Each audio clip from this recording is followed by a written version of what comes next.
안녕하세요. 김호준입니다. 지난 2010년 개그우먼 김미화 씨는 KBS에 블랙리스트가 존재한다고 했다가 KBS에 의해 명예훼손 혐의로 고소를 당했죠.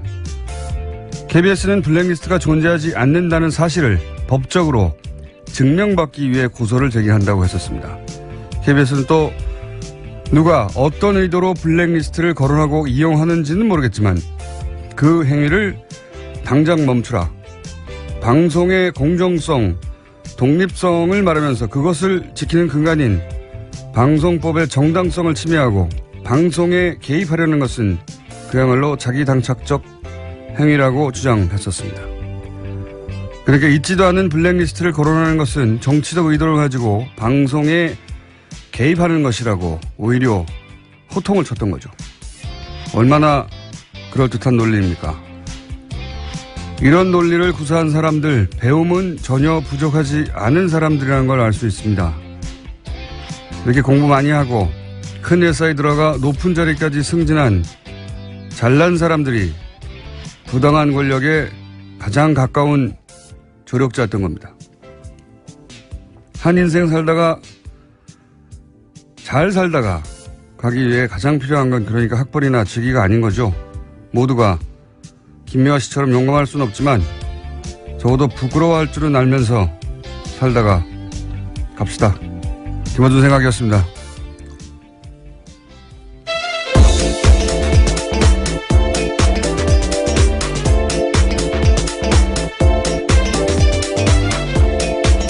시사인의 김은지입니다. 네. KBS 이게 거의 7, 8년 전인데 KBS가 김미화 씨 고소했던 게 이제 그렇죠. 블랙리스트 없는데 있다고 KBS 김미화 씨가 주장했다고 이제 고소한 거잖아요. 김미화 씨도 그때 굉장히 몰아붙였습니다. 저도 네. 기억이 나는데요. 그러면서 제가 지금 오프닝에서 했던 이야기들 뭐 굉장히 어렵고 현학적이고 그다음에 정정당당하며 우리는 누가 정치적 의도 가지고 블랙리스트를 말하는가, 그들은 누군가 막 이런 거 확 장황하게 썼어요. 성명도 내고 보도자료도 내고. 읽으면서 참 그럴듯하다. 제가 다시 읽어보면서 이제 블랙리스트가 존재한다는 게 이제 나왔잖아요. 이런 글을 쓴 사람이 누군지 저는 궁금합니다. 이제 거꾸로 굉장히 공부 많이 하는 분이라고 느꼈거든요. 제가 읽으면서 이런 글을 쓴 사람이 누군지 이런 분들이 사실은 블랙리스트를 만들어내는 권력에 부욕하는 거죠. 지금도 잘 먹고 잘 살 거라고 보는데. 하여튼 그런 생각이 들었습니다. 예. 블랙리스트의 존재를 찾아내는 게 다가 아닌 거죠. 예. 네, 그렇죠. 이제 수사가 시작되기도 했고요. 이 부당한 권력은 혼자서 살아갈 수 없거든요. 옆에서 꼭 조력자가 있어야 돼요. 예. 자, 오늘도 뉴스가 많습니다. 첫 번째 뉴스는요. 네, 어제 김명수 대법원장 후보자에 대한 인사청문회가 열렸습니다. 오늘까지 이어지는데요. 어제는 과거 인사청문회에서 주로 쟁점이 되던 재산, 병역, 표절 이러한 문제들이 전혀 제기되지 않았습니다. 대신에 자유한국당 의원들이 김 후보자의 경력과 경륜을 주로 문제 삼았습니다. 곽상도 의원 같은 경우에는 경험과 경륜이 부족한 분이 대법원장으로 들어가면 초보 운전자가 운전하는 것과 마찬가지다라고 주장했고요. 장제원 의원은 춘천경찰서장이 경찰 총수가 되고 육군준장이 육군참모총장을 하는 셈이라면서 이런 것들은 쿠데타 이후에나 있는 것이다라고 비난했습니다. 그러니까 이제 초점이 경험 경륜이 부족하다 이런 거네요. 네. 평생 법관을 하신 분인데. 네, 그렇죠. 근데 이건 제가 보기에는 그 정당 뿌리가 군인 하다가 대통령 된 사람이 셋이나 되는 그런 곳에서 할 말은 아니지 않습니까? 박정희, 전두환, 노태우 전부 다 뭐 평생 정치하다가 대통령 됐나요? 예. 군인 하다가 바로 대통령 되는 사람들인데. 예.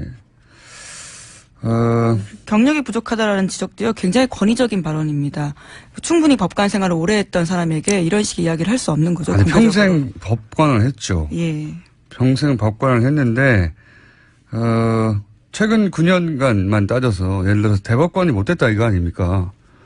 자랑스러운 거예요. 대법관 출신이 아니라는 점 때문에 지금 네. 문제 제기를 하고 있는 건데요. 이에 대해서 어제 김명수 후보자가 자신의 입장을 밝혔는데 우리는 알겠지만 지금 시대에서 요구하는 대법원장 상이 그런 권위와 경력을 가져야 하는지 의문이다라고 맞받았습니다. 아니면 자유한국당에 있는 의원들은 평생 정치만 하다가 됐나요? 대부분 딴 거 하다가 영입된 사람들이에요.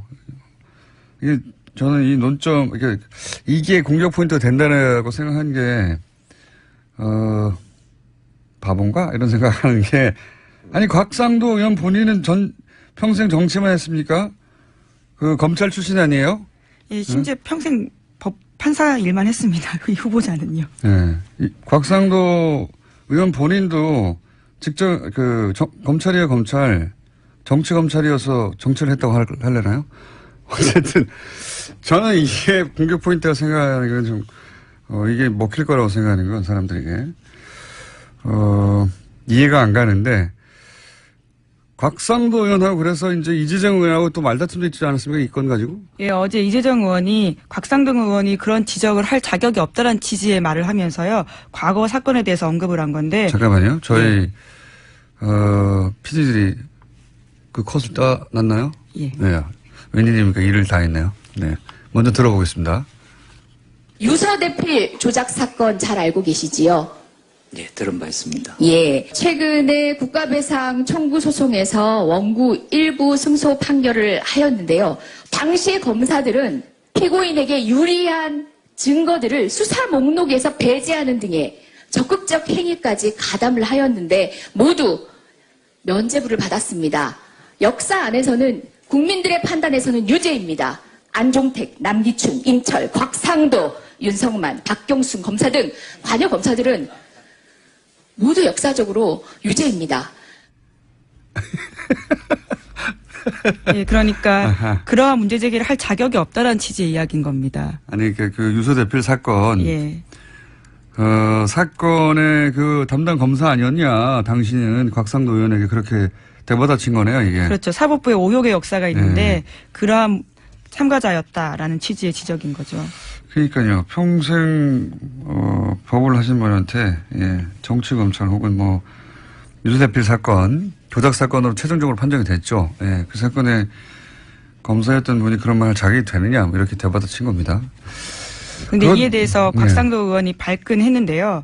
상대방이 어떤 일을 했는지도 모르면서 뭉뚱그려 얘기하면 안 된다면서 오히려 이재정 의원한테 무식한 게 자랑이 아니다라는 식으로 반박을 했습니다. 그러니까 자신은 한 달밖에 수사팀에 있지 않았기 때문에 그 사건에 대해서 잘 모른다라는 이야기인 건데요. 한 달밖에 없었기 때문에. 네. 하지만 동료 의원한테 무식하다라는 이야기를 해서 논란이 되고 있습니다. 아니 뭐 무식하다고 하고 싸우는 건 전 좋아요. 좋은데 한 달 있었다고 한다고 해도 그 사건으로부터 자유로울 수는 없죠. 예.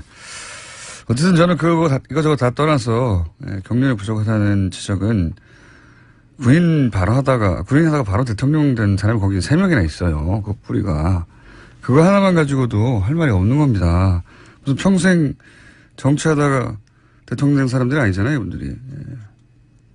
자, 하여튼 그렇게 그 청문회도 있고 또 지금 아주 국회가 바쁩니다. 정신없고. 예, 대정부 질문도 있어가지고 질의도 있어서. 예. 정치인들 발언이 많아요. 예. 어제 대정부 질문에서는 또 김중로 국민의당 의원의 말이 논란이 됐는데요. 강경화 외교부 장관에게 은발을 두고 하얀 머리가 멋있다라고 이야기했습니다.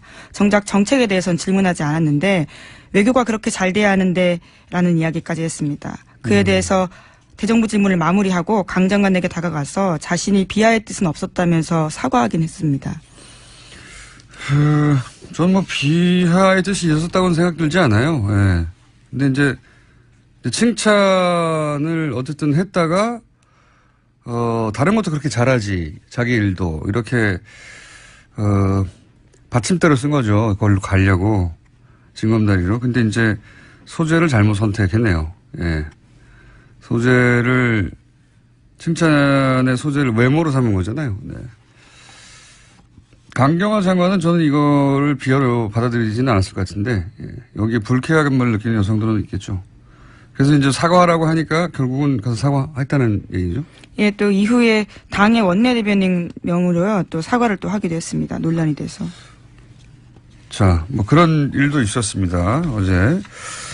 그리고 요즘 계속해서, 안철수 대표도 한마디씩 하고 있지 않습니까? 예, 안철수 대표 이야기 여러 마디 하고 있죠. 참 한마디가 아니라. 화제가 됐는데요. 강경화 외교부 장관을 비롯해서 4강 주재 한국 대사를 모두 교체해야 한다라는 주장을 펼쳤습니다. 헌법재판소장 임명동의안 부결이 나온 이후에 한 이야기인데요. 지금의 외교안보팀으로는 안 된다면서 강 장관보다 능력 있고 경험 있는 사람이 많은 만큼 모든 옵션을 고려해야 된다라고 이야기했습니다. 그렇게 말을 할 수 있죠. 근데 이제 최근에 안철수 대표의 발언을 보면 그런 상상을 많이 하시는 것 같아요. 예. 청와대가 노출이 많이 되지 않습니까? 그 이전보다 과거에는 청와대가 딱딱한 장면밖에 없다가 여러 가지 청와대 장면들이 이제 보도가 되면 저 자리가 내 자리인데 내가 저 자리에 앉아 있다면 이런 상상을 주무시기 시간에 아주 많이 하시는 것 같아요. 네. 그래서 자꾸 직접적으로 누구누구를 갈아치워라, 뭐 누구누구를 외교부 장관을 교체해야 한다. 구체적으로 외교부 장관이 뭐뭐뭐를 잘못했기 때문에 결정적으로는 말은 없어요. 네. 어쨌든 대표님, 안철수 대표님도 본인이 거의 대통령이 준하는 자리에 가 있다고 생각하시는 것 같기도 하고. 자,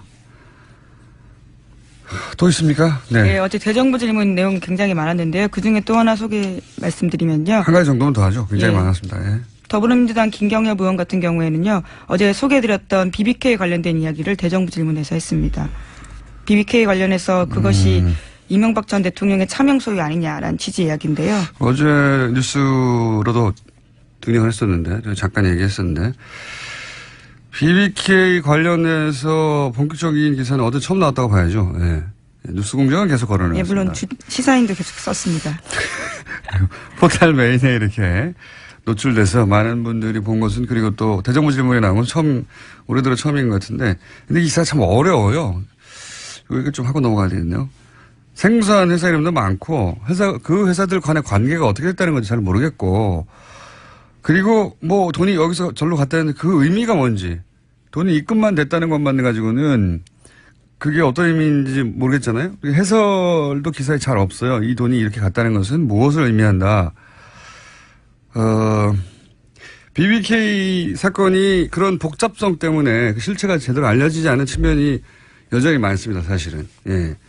근데 BBK 사건은 잘 알고 보면, 사기 사건의 모든 요소를 골고루 다 갖춘 교본과 같은 사건이에요. 예. 돈과 권력, 뭐, 거짓말, 배신, 은폐, 조작, 모든 게 한꺼번에 토탈 패키지 들어있거든요. 어제 오늘, 어제죠 주로. 어제, 논란이 됐던 게 뭐냐. BBK 전문가로서 최대한 쉽게 설명을 하면, BBK 문제는 결국 누가 주인이냐 하는 문제거든요. 그렇죠. 네. 의혹을 제기하는 쪽은 이명박 전 대통령이 실소유주다. 것이고, 지금은 김경준 씨의 단독 범죄. 실제로 그걸로 모두 실형을 살았습니다. 네, 단독 범죄로 법적으로는 판결이 난 상태인데, 이제 의혹을 제기하는 쪽은 만약 이명박 전 대통령이 진짜 주인이면 김경준 씨에게 적용된 모든 범죄 혐의가 그대로, 아니죠. 더 무겁게 적용될 수 되어야 한다. 뭐 그런 건데, 어제 나온 문건을 간단하게 말해서 뭐냐. 이제 LK 뱅크로부터, 여기서부터 사람들이 막혀요. LK 뱅크라니. 갑자기 뭐냐 이건. 거기서부터 50억, 정확하게는 49억 9,999만 5천 원. 예, 40억이 좀 넘는 금액입니다. 5천 원은 수수료, 그러니까 50억을 하죠. 50억이 이명박 전 대통령 개인 계좌로 이체된 기록이 있다. 이거예요. 이게 어떤 의미냐. 김경준 씨가 당시에 내놓은 이면 계약서를 보면 그 돈은 BBK 주식을 LK뱅크에 넘기고 받은 주식 대금이에요. 이게 어떤 의미냐면 BBK 주식이 넘어가고 돈이 입금됐잖아요. 돈은 당연히 그 주식의 주인한테 가겠죠. 그런데 그 계좌가 이명박 전 대통령이니까 그러면 BBK 주인은 이명박이다. 3단노법입니다. 간단하게. 그렇죠? 주식을 넘기고 돈을 받았어요. 그럼 돈을 받은 사람이 그 주식의 주인이잖아요. 예, 그렇죠. 그 주식의 주인이 곧 회사의 주인이잖아요. 그러니까 이명박 전 대통령이 BBK 주인이다. 간단하게. 그런 얘기입니다. 그런 게 나왔다. 이명박 전 대통령이 BBK 주인이었구만. 그 주식 팔고 돈 받은 거 보니까. 이렇게 설명하면 그나마 쉬울래나요? 네, 그런데 어제 나온 내용은 2007년에 검찰이 그 내용을 알고도 뭉갠 게 아니냐라는 의혹이 나온 건데요. 네, 검찰은 그것에 대해서 부인했습니다. 부인했죠. 그리고 네. 거기서 더 들어가면 좀 복잡하게 구조를 이해해야 되는데 일단 어제 나온 주장의 핵심은 이거고요. 그러면 LK뱅크가 뭐냐? 이것도 알아야 되잖아요. 오늘 여기까지만 30분 더 넘어가죠. 예. 왜냐하면 한 번에 안 들으면 잊어버려요. 이명박 전 대통령은 당시 정치재개하면서 인터넷 종합 금융회사를 세우려고 했던 겁니다. 그리고 여기에 지주회사, 투자자문회사 그리고 은행을 만들려고 했어요. 투자자문회사가 BBK고 인터넷 은행이 이뱅크 증권중개 EBK라는 거고 잊어버려도 됩니다 지금은. 그것의 지주회사가 LK뱅크예요. 이 세 회사가 이름이 벌써 여기서 복잡해지잖아요. 네, 회사가 너무 많이 나오는데요. 너무 많이 나오죠. 네. 세 회사인데 사실 다 같은 회사입니다. 왜 같은 회사냐? 사무실도 같고 사무용품도 다 같은 계좌로 구매했고 여기 있던 돈이 거기로 저기 있던 돈이 여기로 이렇게 쌈짓돈처럼 왔다 갔다 했고 그러니까 BBK가 이명박 전 대통령 소유면 다른 회사들은 전부 다 이명박 전 대통령 회사인 거예요. 이 구조가. 그래서 간단하게 줄이면 LKE뱅크는 BBK 지주회사 구조지만 실제로는 같은 회사. 그러니까 이름을 구분할 필요가 없어지는 겁니다. 다 같은 회사예요, 실제로는. 예. 여기까지만 진돌 나가죠. 이름에 현혹되지 마라. 다 같은 회사다. 예. 한 번에 너무 많이 못 알았기 때문에. 자. 예, 대정부 질문 이야기를 하다가 여기까지 갔는데요. 너무 멀리 왔네요. 예, 네. 대정부 질문 이야기 조금 더 말씀드리면 또 이낙연 국무총리가 이번에 대정부 질문에서 떠오르는 인물이 됐습니다. 굉장히 핫합니다. 예, 네. 야당 의원들이 여러 번 말문이 막혔는데요. 네. 통상 대정부 질문에서는 의원들이 더 집중을 받는데 이번에는 이낙연 총리가 존재감을 보였습니다. 보통은 이제 그 끌려나온 정부 부처 장관이나 총리가 곤욕을 치르는 장면이 이제 화제가 되죠. 근데 그저께부터 이낙연 총리가 그 야당 의원들 대받아치는 멘트들이 크게 화제가 되고 있습니다. 이미 인터넷에 많이 유포됐고 포털에도 나왔는데 그제 어제 나왔던 것 중에 못 들으신 분을 위해서 대표적인 컷 한두 개 저희가 들려드리겠습니다. 총리께서는 지금 수십조씩이나 퍼붓고 있는 복지 예산을 늘릴 때라고 생각하십니까? 안보 예산을 늘릴 때라고 생각하십니까? 안보 예산도 필요한 건 늘려야 되겠죠. 그리고 그 복지 예산 늘어난 것은 대부분 지난 대선 때 모든 정당들이 공통으로 공약했던 사항들이 먼저 이행되고 있다는 말씀을 드립니다. 예, 총리 들어가십시오. 최근에 MBC, KBS 불공정 보도 보신 적 있습니까? 어떤 보도입니까? KBS나 MBC에서 불공정한 보도를 한 걸 혹시 기억나시거나 본 게 있습니까? 잘 안 봅니다. 네. 안 보십니까?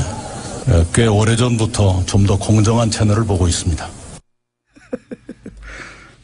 아주 답변이 촌철살인이에요. 그 속에. 예, 첫 번째 이야기는 바른정당의 김무성 의원의 질문이었고요. 두 네. 번째는 자유한국당의 박대출 의원의 질문이었습니다. 지금 복지가 중요하냐 안보가 중요하냐 복지에서 너무 많이 쓰는 거 아니냐 그랬더니 그거 다 공약에 있는 것 중에 같이 공통적인 것만 해가 다 공약을 내세웠던 거라는 거죠. 예, 그리고 김무성 의원의 대답이 더 재미있습니다. 그러니까 네. 들어가라고 이야기하거든요. 네, 그렇군요. 들어가십시오. 그게 더 재밌었고. 그리고 KBS, MBC 불공정 보도라는데 뭐가 불공정 보도냐. 그러면 뭐라도 하나 예를 들면 그걸 가지고 그게 왜 불공정이냐 이렇게 공격하려고 이제 프레임을 짜왔죠. 근데 안 봤습니다. 안 봤습니다. 보다 공정한 방송을 오래전부터 보고 있습니다. 네. 그 외에도 아주 많습니다. 네. 이게 이제 들려드리는 거는 화제가 되기 시작한 그저께 네, 그렇죠. 예, 발언들이고 어제도 화제가 된 발언들이 많은데 오늘 시간이 별로 없네요. 예, 그건 저희가 또 내일 모아서 한번 들려드릴까요? 뭐가 더 있다고 지금 저희 PD들이 자기들이 일 잘했다 이거죠. 예, 고생을 많이 하십니다. 아침마다 얼마나 고생하시는지 내가 늘 보는데요. 그럼 하나만 더. 예. 저렇게 자기들이 잘했다고 막 팔을 흔들고 빨리 틀어야 된다고 하는 경우는 거의 없거든요. 보통. 어제도 화제가 됐으니까요. 눈 감고 자고 있기 때문에 보통 방송 시작되면. 자, 번개도 잘 안 나오고. 자, 그러면 어제 화제가 된 거, 한두 토막 들려드리겠습니다. 9월 4일 우리 정부는 한미 두 정상이 전화 통화에서 미사일 탄두, 방금 말씀하신 중량 해제에 합의했다고 발표했습니다. 그러나 백악관은 한국 정부가 미국산 첨단 무기를 대량 구매하는 것을 승인했다. 이렇게 발표했습니다. 우리 정부는 왜 이 사실을 숨깁니까? 모든 것을 공개하고 소통한다는 문재인 정부가 이래서 되겠습니까? 그 당시에 두 정상의 통화에서 합의된 것은 삼축 체계의 조기 구축을 포함한 국방력 강화의 필요성에 대해서 원칙적인 합의를 했습니다. 구체적인 무기 구매에 대해서는 언급이 없었습니다. 박 의원님께서 한국 청와대보다 미국 백악관을 더 신뢰하지는 않으시리라고. 그렇습니다. 저는 지금까지 백악관 발표가 다 맞는 거예요. 네. 자. 박지원 의원의 질문에 이낙연 국무총리가 대답하는 내용이었습니다. 네, 굉장히 많이 준비한 줄 알았더니 또 PD가 겨우 하나 준비했어요. 아니, 여러 개 준비하신 걸 알고 있습니다. 자, 하여튼 정치권에서 이렇게 대정부 질의하고 그리고 청문회 하는 게 과거에는 이렇게까지 조명을 받지는 않았어요. 그런데 이제 공방도 재미있고 그 안에 이제 해악도 좀 있고 그리고 쟁점들도 등장해서 이런 대정부 질의 혹은 반박 또는 뭐 주고받는 공방들이 꽤 화제가 되고 있어서 좀 재밌는 현상입니다. 그리고 총리가 스타가 되는 경우는 잘 없거든요. 아무래도 주로 방어의 역할을 하기 때문에요. 총리는 공격수가 아니기 때문에. 가능한 무난한 얘기를 개별 장관이 또 따로 있잖아요. 예, 개별 부처 그렇죠. 장관이. 거긴 좀 첨예해도 장관은 좀 포괄적이고 무난한 답변을 하기 마련인데 그 무난한 답변을 안 한 건 아니에요. 무난하게 답변했는데도 불구하고 그 안에 이제 짧은 해악 촌철살인 혹은 반론 상대방 질의하는 사람 분명히 크게 준비한 질문이고 함정에 빠뜨리려고 하는 건데 그걸 대받아서 상대를 함정에 빠뜨려서 아주 최근 인기가 급상승하고 있습니다. 네. 저희 방송에 한번 모셔보겠습니다. 총리님 방송 듣고 계시면 연락을 드릴 테니까. 예. 자, 다음 뉴스는요. 한두 가지 정도 더 할 수 있을 것 같습니다. 네, 그제 청문회를 마친 박성진 후보자 인사청문 보고서 채택이 오늘 오전으로 미뤄졌습니다. 야3당은 부적격으로 결론을 냈는데 여당이 최종 조율을 위해서 시간을 달라고 요청했기 때문입니다. 앞서 여당 청문위원들 회의에서도 부적격 의견이 다수였다라고 하는데요. 청와대에서도 고심이 깊어서 관계자 말로 SBS와 인터뷰에서 후보자가 자신에게 주어진 법적 시간을 활용하길 바란다라는 멘트도 나왔습니다.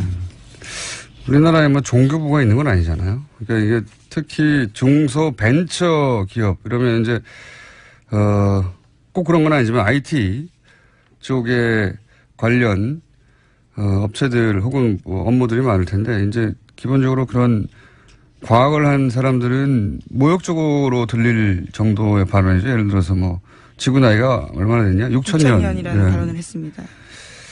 제가 보기에는 이분이 과연 여당 내에서 지지를 받겠는가.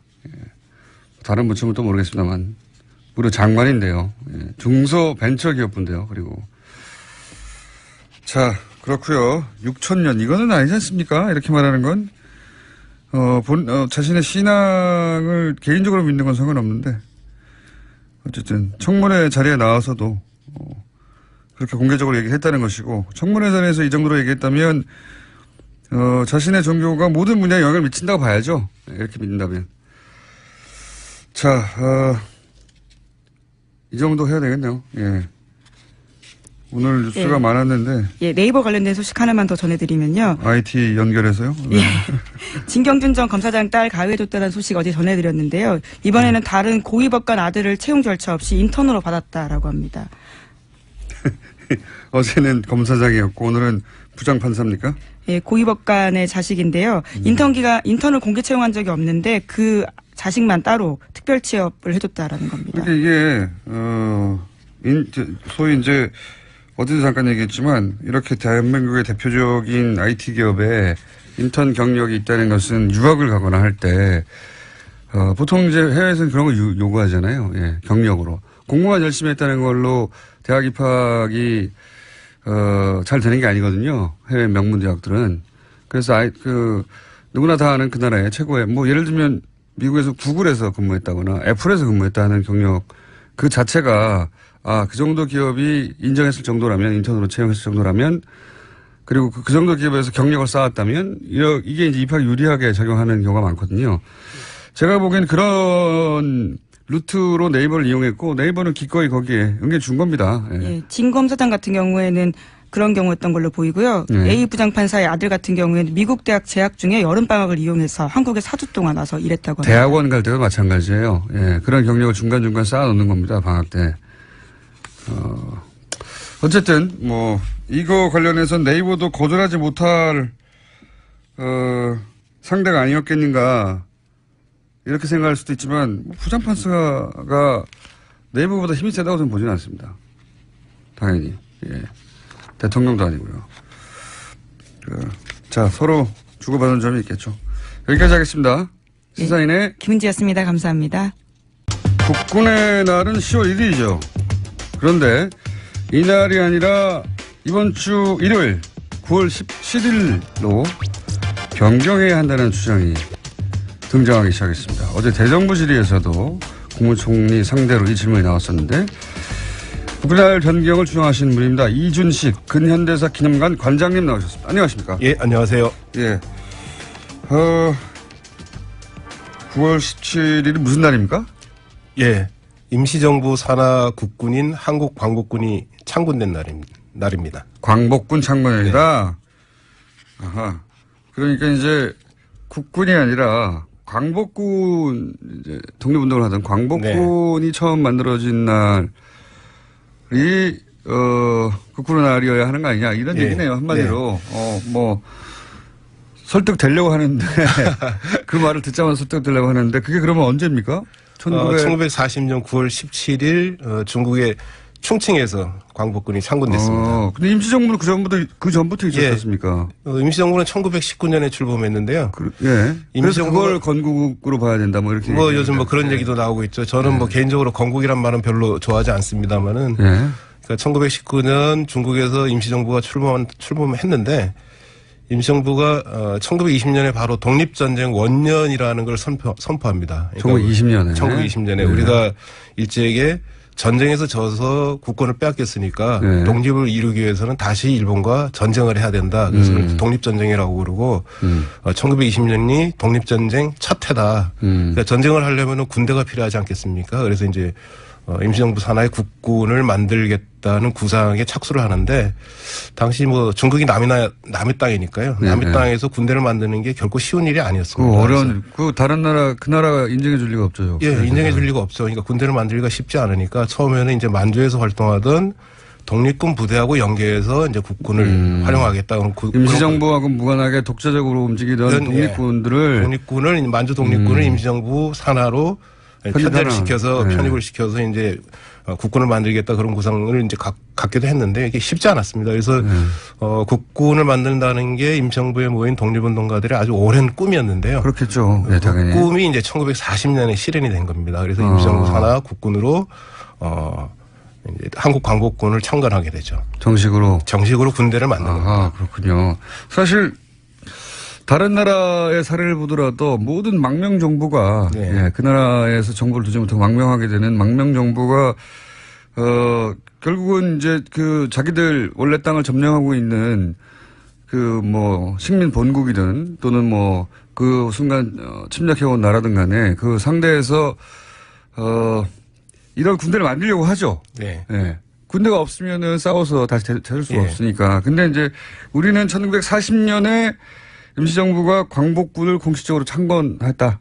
창건하였다. 그렇군요. 그럼 실제 그때 부대라고 할 만한 인원도 있었습니까? 처음에는 주로 이제 사령부 중심의 군대였습니다. 이렇게 장교가 더 많았던 사병보다는 장교가 많던 군대였는데 어쩔 수 없죠. 왜냐하면은 당시 중국 안에 사병이 될 수 있는 우리 동포수가 많지 않았으니까요. 그러니까 이제 어쨌거나 동포수가 있다 하더라도 원래 사병이 돼야 되는 거예요. 그리고 이제 대개 독립운동 하시던 분들이 나이가 많으니까 이제 사병은 상대적으로 적었죠. 그러면서도 이제 한국 광복군이 계속 사병을 확대하기 위해서 노력을 했고요. 그래서 뭐 아시아 태평양 전쟁이 끝날 무렵에는 그래도 이제 꽤 많은 이제 병사들을 확보하는 데 성공을 했고요. 그런데 중국 입장에서 보자면 자기 땅에 다른 나라의 군대가 창군됐다고 주장하는 거 아닙니까? 그리고 실체가 지금 뭐 적더라도 생겨버리기 시작하면 가만두진 않았을 것 같은데요. 이게 많이 알려지기로는 이제 중국 국민당 정부가 임시정부와 한국 광복군을 적극적으로 지원했다고 알려져 있는데, 근데 사실은 견제를 많이 했습니다. 왜냐하면 자기 땅에서 군대 만들겠다 그러는데 누가 좋아하겠습니까? 그렇죠. 그러니까 처음에는 이제 견제를 많이 했습니다. 그래서 견제하는 방법이 한국 광복군을 만들 때 중국 국민당 군에 통제하려 두겠다. 요즘 말로 하면 통수권, 작전권이죠. 그러니까 통수권을 중국 정부가 갖는다는 조건으로 한국 광복군을 승인하려고 하니까 굉장히 뭔가 서글픕니다. 왜냐하면 그렇죠. 지금도 한국은 미국의 작전 전시 작전권 문제하고 이제 연동이 되는 거죠. 가지고 있었는데 임시정부가 창군할 때부터 중국이 또 작전권을 행사하겠다고. 그래서 이제 임시정부에서 단안을 내립니다. 중국 국민당 정부의 승인이 없는 상태에서 광복군을 창군하는 거죠. 근데 창군을 했다고 하더라도 활동을 하려면 중국 국민당 정부의 지원을 받아야 되는데 중국 국민당 정부가 지원하기는커녕 계속 이제 견제를 하니까 방해를 하니까요. 할 수 없이 광복군의 통수권을 중국 국민당에게 넘겨줍니다. 굴욕적인 거죠, 사실 따지고 보면. 그래서 뭐 이해 갑니다, 저는. 그래서 그렇지 않을 방법이 또 도리가 별로 없어요. 그래서 한 2, 3년에 걸쳐서 임시정부하고 광복군이 그 통수권을 되찾기 위해서 굉장히 애를 많이 씁니다. 지금의 역사의 복사판이네요. 그래서 1944년에 드디어 통수권을 찾아옵니다. 그래서 44년에 정말 임시정부의 국군으로 되는 거죠. 선배들이 훨씬 낫네요. 4년 만에 찾아왔습니다. 4년 만에 찾아왔으니까 굉장한 성과죠. 저는 지금 60몇 년 동안 못 찾고 있는데 어쨌든 지금 우리 국군이 미군에게 작전 통제권을 넘기고 전자권을 넘기고 아직 되돌려받지 못하고 있는 그 오리지널 버전이 광복군 창군 때도 있었다. 그러니까 그 한국 광복군이 의미가 있는 거는 임시정부 산하의 자주적인 군대가 되려고 굉장히 애를 많이 썼고 또 그걸 실현했다는 겁니다. 아니 그게 싫어서 그 일본의 소위 이제 그 강점이 싫어서 거기까지 가가지고 군대를 만들어 싸우겠다고 한 사람들이 또 중국이 그렇게 하겠다고 하면 체질적으로 받아들일 수 없는 사람이었을 것 같아요. 그분들이. 어쨌든 4년 만에 또 되찾았다. 네. 그러면 실제 중국군 당시 인민군하고 같이 작전을 했다든가, 그러니까, 중국이 당신들은 별개의 군대라고 인정을 해야 같이 작전을 할 거 아닙니까? 그렇게 연대 작전을 했다는 그런 기록은 있습니까? 그래서 1944년에 중국과 대등한 관계에서, 군사협정을 맺고요. 군사협정을 맺었다?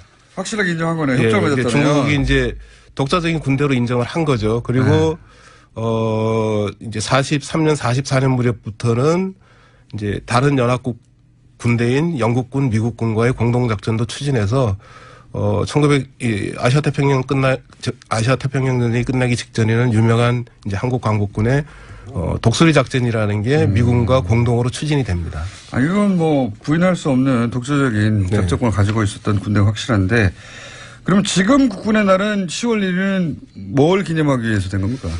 지금 뭐 두 가지 이야기가 있습니다. 하나는 1950년, 그러니까 6.25 전쟁 와중이죠. 6.25 전쟁 때, 육군 제3사단이 38선을 처음 돌파해서 북진에 성공한 날이다. 그래서 그날을 기리기 위해서 이제 10월 1일을 1956 이승만 정부 때입니다. 이승만 정부 때 10월 1일을 국군의 날로 이제 지정했다는 얘기가 하나 있고요. 또 하나는, 1954년인가요? 53년인가요?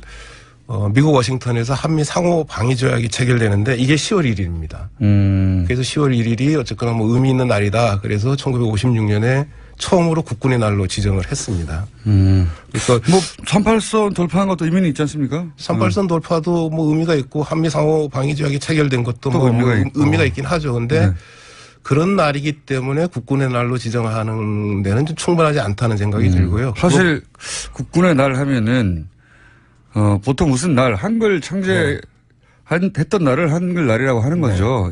제헌절 하면 마찬가지고요. 그러니까 이것도 국군의 날 하면 당연히 막연히 이제 국군이 창설되는 날인가 보다 생각하고 있었거든요. 국군이 뭐 창설되거나 아니면 국군의 역사가 시작된 날로 그렇죠. 정하는 게 맞다고 생각을 합니다. 그래서 근데 38선을 돌파한 날이군요, 이게. 예. 그래서 뭐 그 국군이 역사가 시작된 날을 찾다 보니까 그래도 광복군 창건일이 뭐 가장 어울린다 뭐 그런 생각이 드는 거죠. 당연히 그런 데 있어서 문제는 없을 것 같은데. 네. 그 자연스럽고 당연한 것 같거든요. 애초에 광복군이 1940년에 창설이 되고 중국과 군사협정도 맺었고 미군과 당시 공동작전도 했다면 규모는 작더라도 했다면 그게 국군의 뿌리가 확실하니까 네. 한글도 지금 한글하고 똑같지는 않거든요. 되돌아가면 문자도 달라요. 어법도 다르고 하지만 그때 창설 만들어진 게 확실하니까 근데 이게 보수 진영에서는 반대한다고 그러는데 왜 반대하는 겁니까? 보수 진영에서 반대하는 건 이게 건국절 논란하고 이제 직결이 되어 있는데요. 보수 진영에서는 대한민국의 역사가 네. 1948년 8월 15일부터 시작됐다고 얘기하지 그렇군요. 않습니까? 그 전에는 이게 그러니까 독립운동과 대한민국 건국은 무관하다고 얘기하니까요. 네. 그러니까 뭐 국군의 날도 그렇군요. 광복군 창건일을 할 이유가 없다는 거죠.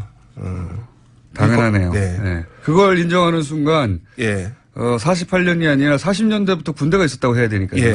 그 거슬러 올라가면은 광복군이 창건되기 이전에 독립군의 무장투쟁을 인정을 해야 되고 그게 싫은 거죠. 네. 독립군의 무장투쟁을 인정하기 싫은 이유는 뭐라고 보십니까 보수 진영에서? 그러니까 대한민국 건국은 독립운동과 무관하다고 보는 겁니다. 그러면 독립운동 때문에 대한민국이 건국된 게 아니라 흔히 말하는 이제 건국 세력이라고 그러죠. 건국 세력에 의해서 대한민국이 건국됐다고 주장을 하고 싶은데 그 건국 세력이라는 게 내용을 보면은 두 부류입니다. 하나는 친일파고 하나는 정치 깡패입니다. 아 그렇습니까? 예. 네. 정치 깡패 얘기도 많이 하긴 합니다. 예. 근데 정치 깡패가 이른바 이 건국 과정에 반공 반탁 운동을 주도한 세력 중에 하나거든요. 그러니까 우리는 정치 깡패라고 하지만 그쪽에서는 이제 애국 세력이라고 하겠죠. 그 애국 세력에 있었기 때문에 대한민국 건국이 가능했다 이렇게. 지금 가스판 들고 그렇죠. 예. 아스팔트에 나오시는 분들이 있었잖아요. 예. 예. 프로판 가스통을 들고. 그 뿌리죠. 예. 그걸 생각하시면 될 것 같아요. 예. 한쪽에는 그분이 애국 세력인 것이고 또 이제 무관한 제3자가 보기에는 정치 깡패 아니냐. 예. 그런 세력과 친일파가 소위 이제 이승만 정권의 탄생의 핵심 역할을 했던 사람들이다. 네. 예. 근데 이제 이런 얘기 많이 하죠. 우리 보수 진영의 뿌리가 친일파에 따 있는 거 아니냐. 그러니까 친일파라는 말을 하기 싫으니까 그걸 이제 건국 세력이라는 말로 미화하는 거죠. 실제 그 친일파라고 불릴 만한 세력이 이 이승만 정권의 주축을 이뤘습니까? 예를 들어 군만 얘기하자면요. 군대만. 오늘은 군대 얘기입니다. 예. 이른바 그 국군이 만들어지고 난 다음에 1960년까지 국군의 주류라고 할 수 있는 육군 참모총장을 보면은 모두 다 일본군이나 아니면 만주군 출신이었습니다. 60년까지 그랬습니다.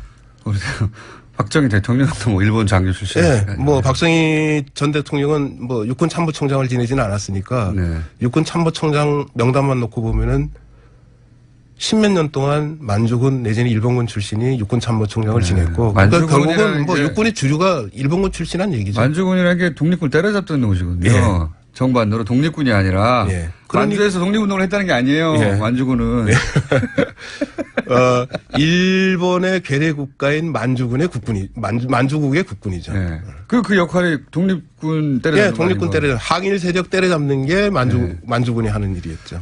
다른 나라에서 상상할 수 없는 일이죠. 보통은 초기 건국 세력들이 대부분 이런 역사를 거치 뭐 터키도 그렇고 대부분 이제 독립운동하던 쪽에서 초기 대통령을 내놓거나 초기 군도 독립군 출신들이 주도권을 장악하는 게 정상적인 거죠. 네, 너무 당연한 건데 우리는 독립군을 때려잡던 쪽에서 군을 장악했어 초기에. 네, 그러니까 이제 국군의 뿌리로 독립군과 광복군을 인정하지 않게 된 거죠. 이어가기 시작했습니다. 근데 이 문제에 계속해서 관심을 가지신 걸로 저는 민족문제연구소로부터 추천받았는 선생님을 왜 이렇게 관심을 가지신 겁니까? 저는 뭐 독립운동가의 후손이기도 하고요. 그러시군요. 네. 독립운동가의 후손이니까 당연히 독립운동이 있었기에 오늘날의 대한민국이 있다고 보는 입장이고요. 그리고 부모님한테 그 얘기를 들으셨겠군요. 예. 쭉. 예. 그리고 또 뭐 저는 뭐 독립운동가 후손이기 때문에 그런지 모르지만 어쨌거나 이제 독립운동사를 공부를 했고요. 독립운동사를 공부했기 때문에 독립운동사에 대한민국의 정통성이 있다고 또 보는 입장입니다. 그러면 혹시 부모님도 광복군 출신이셨나요? 어머니가 광복군 출신이셨어요. 어머님이요? 예. 아버님이 아니고요? 예. 그럼 혹시 어머님의 아버님 외할아버지가 혹시 예. 외할아버지도 광복군이셨고요. 아, 그쪽 비주이시군요. 아니, 우리는 어릴 때, 저도 어릴 때 독립군에 대해서 별로 안 배웠어요. 예. 예. 그냥 독립운동을 조금 했다. 그게 어마어마하게 긴 장이어야 할 것 같은데, 네. 한두 페이지 배웠던 것 같아요. 이제 지금도 지금은 이제 많이 가르치죠. 많이 가르치죠. 이게 왜 그러냐면은 그 1987년 헌법이 개정되지 않습니까? 그래서 이제 우리 현행 헌법인데 네. 그 현행 헌법 전문에 뭐라고 되어 있냐면은 우리 대한국민은 3.1운동으로 건립된 대한민국 임시정부의 법통을 개정해서 조국의 그렇죠. 민주개혁과 평화적 통일을 완수해야 될 사명을 갖고 있다고 적어놨거든요. 알겠습니다. 그래서 독립운동 때문에 오늘의 대한민국이 있다고 헌법 전문에 나와 있으니까 적어도 80년대 후반 이후에 한국 사회가 민주화되는 과정에서 점점점 독립운동에 대한 관심이 높아지고 지금 독립운동사를 많이 가르칩니다. 알겠습니다. 그 중간에 제가 잠깐 말씀드리면 이 만주군 출신 쪽의 반론권도 저희가 보장하고 있습니다. 저희는 이런 얘기를 중간중간에 많이 하는데 반론으로 연락 오는 적이 사실은 거의 없어요. 예, 거의 없긴 한데 자 이래서 10월 1일이 국군의 날이면 당연히 국군이 창설된 날이어야 하는 게 맞고 논리적으로 다른 날들은 다 그러니까요. 그리고 그것을 따져보니 있다 실제로 광복군이 창건된 것이 그리고 주변국에 의해서 독립된 군대로 인정도 받았고 협정도 맺은 기록도 있고 공동작전의 기록도 있다. 게다가 국군이 38선을 통과한 날이 의미가 있으나 실제 그 국군이 소위 이제 이승만 정권의 뭐랄까요 친위대 역할을 한 걸로 지금 보여지는 그런 국군의 구성이 일본군이었지 않느냐, 일본군 출신 혹은 저 만주군 출신이었지 않느냐. 그러니 뭐 법통을 따지자면 당연히 9월 17일로 옮기는 게 맞다. 이 정도로 요약하면 되는 거죠. 예, 정확하게 요약하셨습니다. 요약은 잘해요. 깊이는 없는데. 그런데 이런 반론도 제가 본 적이 있어요. 그러니까 그렇게 되면 내가 이게 왜 이렇게 연결되는지는 잘 논리적으로 저 머릿속에 구성은 안 되는데 국군의 날을 그렇게 바꾸면 대한민국이 한반도 유일의 합법 정부라는 사실이 그 사실의 의미가 퇴색된다. 왜 퇴색되는지 모르겠지만 하여튼 그렇게 주장합니다. 저도 잘 모르겠는데 그런 주장을 하더라고요. 그러면서 북한의 정통성을 주게 된다. 이것도 왜 이런지는 모르겠는데. 북한의 정통성을 주는 건 오히려 지금 국군의 날 아닌가요? 북한에서는 지금, 독립운동은 자기들이 주로 했다고 주장하는 거잖아요. 예. 그건 사실이에요. 그러니까 북한보다 더 오랜 역사를 갖고 있는 게 지금 대한민국에서 강조하는 독립운동이거든요. 그러니까요. 그러니까 1919년에 대한민국이 출범했다고 하는 것보다 더 정통성을 인정받을 수 있는 근거가 어디 있습니까? 그러니까 인민군 창설되기 전에 무슨 소리냐. 지금 광복군이 있었는데. 광복군이 창건됐다고 하는 게 훨씬 더 정통성 문제에서 유리한 거죠. 근데 그게 스스로 불리한 쪽을 택하려고 하는지 저도 잘 모르겠습니다. 지금 주장은 불리해요. 왜냐하면 친일파가 합참 군을 통솔했던 군대를 가지고 정통성을 주장하려고 하는 거니까요. 북한에서는 어쨌든 독립운동을 하던 쪽이 북한 쪽 사이드에서는 군의 기본 창설 단위가 됐기 때문에 그 점에 있어서는 불리하죠. 네, 바꿔야 되는 거였고. 대한민국이 한반도 유일한 합법정부라는 거 의미를 퇴색시킨다는 게 무슨 주장입니까 이건? 어떻게 이해하셨어요? 그 이제 보수 세력에서 흔히 그렇게 얘기하는데요. 네. 그러니까 해방되고 난 다음에 이제 정부가 수립되는 과정에서 유엔에서 결의를 합니다. 한반도에서 총선거를 해서 정부를 구성해라. 네. 근데 원래 유엔 결의안에는 한반도 전체에서 선거를 해가지고 정부를 구성하도록 돼 있는데 이게 잘 안 됩니다. 북쪽에서 이 선거를 그렇죠. 거부하거든요. 네. 그래서 이제 다시 유엔에서 그러면은 가능한 선거가 가능한 남쪽에서만 그러면 총선거를 해서 정부를 구성하라고 했습니다. 그래서 나중에 유엔 결의안에 보면은 선거가 가능한 지역에서의 유일한 합법 정부 이렇게 돼 있습니다. 한반도에서 유일한 합법 정부가 아니라. 한반도에서 유일한 합법 정부가 아니라. 근데 보수 한반도에서- 세력에서는 그걸 자꾸 이제 한반도 유일의 합법 정부라고 해석을 하는 건데요. 정확하게 문구가 어떻게 되어 있냐면은 선거가 가능한 지역에서의 유일한 합법 정부. 그리고 영어 표현에 주목을 하면요. 정부입니다. 가버먼트입니다. 국가가 아니라. 그러니까 대한민국이라는 국가의 일부로서의 대한민국 정부 이렇게 되는 거죠. 이해했습니다. 오늘 말씀 감사합니다. 네, 고맙습니다. 이준식 관장님이었습니다. 네, 고맙습니다.